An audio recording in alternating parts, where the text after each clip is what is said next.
children to Vincenzo Galilei and Giulia Amanti, was born in Pisa, Italy on February 15, 1564. Galileo's contributions sparked a scientific revolution in the pursuit for experimental explanation for many mechanisms of nature, thus igniting the first golden age of astronomy. Let's take a look at his journey. At 17 years of age, he became a student at the University of Pisa in hopes of attaining a degree in medicine, a choice more his father's than his own. 3 years later, out of mere curiosity, Galileo measured the period of a lamp swing, and upon discovering no discrepancies between the period of a larger and smaller swing, he formulated the law of the pendulum, in which a period is independent of the amplitude of the spring. From this derivation, pendulums have been used to devise mechanical clocks and metronomes. The following year, Galileo dropped out of university due to a lack of interest in his area of study. Galileo then went on to question one of Aristotle's laws, in that objects that carried more mass fell at a faster rate in comparison to lighter weight objects.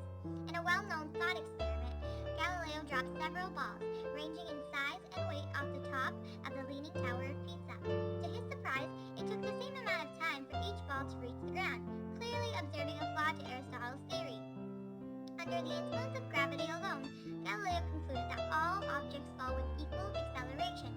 In other words, size, mass, density, or horizontal velocity have no effect on time. In 1592, he was then hired as a professor at the University of Padua, and Galileo then went on to teach geometry, mechanics, and astronomy.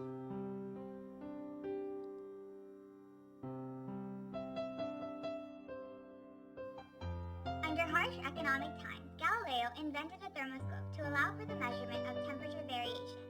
His invention outlined how the density of a liquid changes in direct proportion to temperature variations, leading to the development of the Galilean thermometer.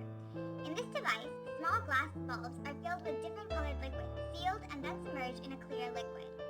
The weight of each bulb is fixed at a set value by the addition of a metal tag of varying weight beneath the bulb. Any deviation in density of the liquid within the bulb has no effect on results of the experiment, as the content is enclosed within a sealed container. The liquid, however, is an organic compound like ethanol, which changes in density in response to surrounding temperature fluctuations. At temperature conditions in which the bulb is lower in density to the surrounding liquid, it rises, and where the bulb is heavier than the liquid, it sinks. Soon after, he devised a military compass, an instrument composed of 2 rulers of equal length joined at the hinge. Various scales within the ruler allowed for complex mathematical calculations used by the military for aiming cannonballs and in surveying and navigation.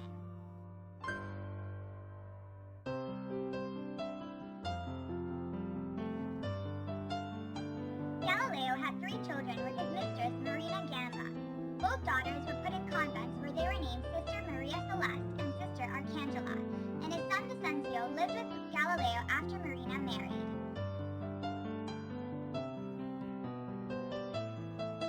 Upon hearing news of the creation of a telescope by a Dutch eyeglass maker, Hans Lippershey, Galileo built a model of 20 times magnification. Galileo's greatest contributions arose as he focused his telescope into the night sky. Galileo turned his telescope towards Jupiter and saw what he believed to be 3 stars fixed in a line near the planet. When conducting follow-up observations the next night, he saw all 3 stars to the west of Jupiter. At that time, Jupiter was in opposition to Earth, so Galileo expected Jupiter to lead the stars as they moved from east to west, but found his hypothesis to be wrong. The stars seemed to be carried along with the planet, changing the position with respect to each other and to Jupiter, and that there were 4 of these objects. He concluded that these figures were actually the moons of Jupiter rather than fixed stars. So what does this mean to the world of cosmology? Well, at the time, it was ubiquitously known that Earth was at the center of the universe, upon which all other heavenly bodies revolved around. Galileo's discovery, however, questioned this argument, as there was now another center of motion, Jupiter. If Jupiter and Earth both had revolving moons, then what limits Mercury, Venus, Mars, or Saturn from also being a center of motion? Projecting his telescope now towards the sun, Galileo noticed darker patches of irregular shape moving across its surface, indicating that the sun itself was spinning. What Galileo unraveled from the motion and appearance of these sunspots was that the sun was changeable and that it rotated. However, because the sun is figuratively just a big ball of gas, it does not rotate like the Earth. It rotates differentially. This explains why Galileo observed regions near the poles rotating more slowly than the equator. So how do sunspots form in the first place? Well, normal magnetic fields are like tubes that carry magnetism in a smooth path from one magnetic pole to the other. However, with this twisting rotation, the magnetic field of the sun becomes distorted, preventing the smooth configuration and instead allowing magnetic field lines to burst through its surface.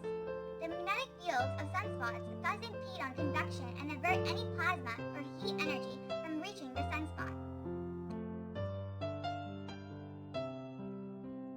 Think of a sunspot like a cap on a shaken soda bottle.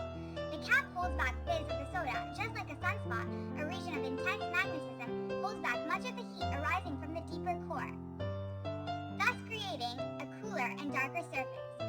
Now if you can imagine the eruption following a twist on the cap on a bottle, a parallel effect occurs with a further twist in the sun's magnetic field, whereby solar flares result.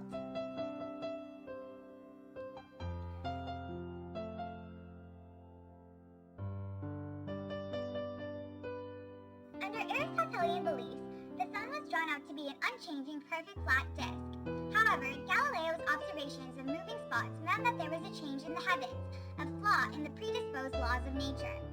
Furthermore, the slower the motion of sunspots measured at the poles in relation to the equator helped indicate that the sun was rotating on an axis, and served as a precursor to understanding and accepting that Earth may rotate on an axis as well.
Challenged the long-held Platonic view because what he actually saw was that Venus displayed not only the crescent phases but also two quarter phases and gibbous phases.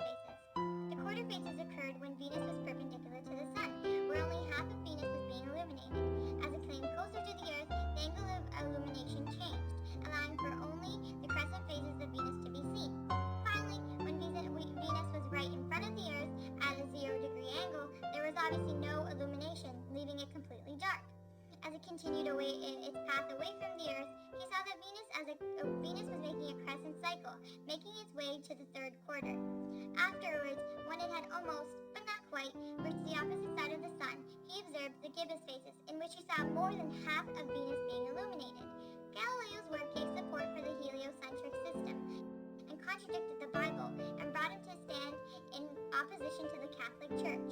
Galileo then traveled to Rome to persuade the Catholic hierarchy to open up the cosmological debate and allow him to make his argument. After the heat died down, Galileo strikes again, and this time, as you can certainly imagine, things did not work out for Galileo. He was made to recant his beliefs in the Copernican system and was found guilty for teaching heliocentrism. He was sentenced to house arrest for the rest of his life.